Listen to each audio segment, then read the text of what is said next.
ఇలా అదే నా పేరు సేలం బాబ్జీ. ఇలా మచిలీపట్నం 3వ వార్డుకి 2 సార్లు నేను ప్రాధాన్యత వహించాను. ఇప్పుడు మచిలీపట్నం డిప్యూటీ మేయర్గా మా మిసెస్ ఉంది. నిన్న ఒక పీడకల్లాగా ఒక చిన్న ఇష్యూ జరిగింది. అది జనం వేరేగా అనుకుంటున్నారు. అది యాక్చువల్గా మా అన్నయ్య కొడుకు, మా అక్క కొడుకులు ఇద్దరు నిన్న మా ఇంటి మీదకి వచ్చి చిన్న గొడవలాగా చేశారు. కానీ వాళ్ళు కావాలని చేయలేదు. వాళ్ళు వెనక ఉండి కొంతమంది శక్తులు కావాలని చెప్పేసి నిన్న ఆ సంఘటన నడిపించారు.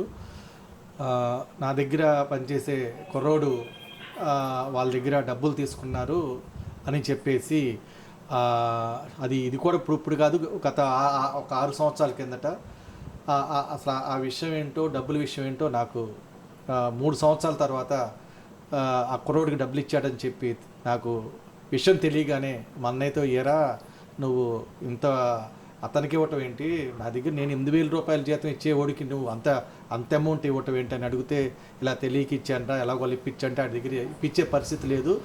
అది ఒక దగ్గర 2 సంవత్సరాలు 3 సంవత్సరాల నుంచి ఆ విషయం అతన్ని అడగట్లేదు. అతను కూడా మరి ఏమనుకుంటున్నాడో విషయం నాకు తెలియదు.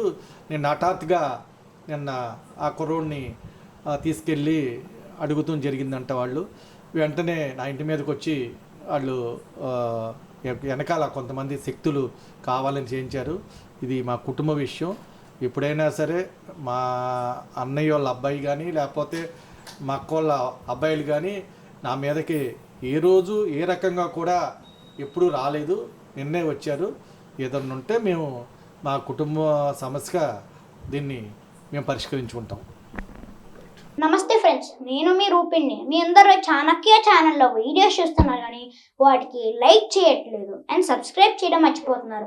మీరు కనుక చాణక్య ఛానల్కి సబ్స్క్రైబ్ చేస్తే మాకు ఇంకా మంచి వీడియోస్ని, న్యూసెస్ని చేయడానికి మాకు మోటివేషన్ ఉంటుంది.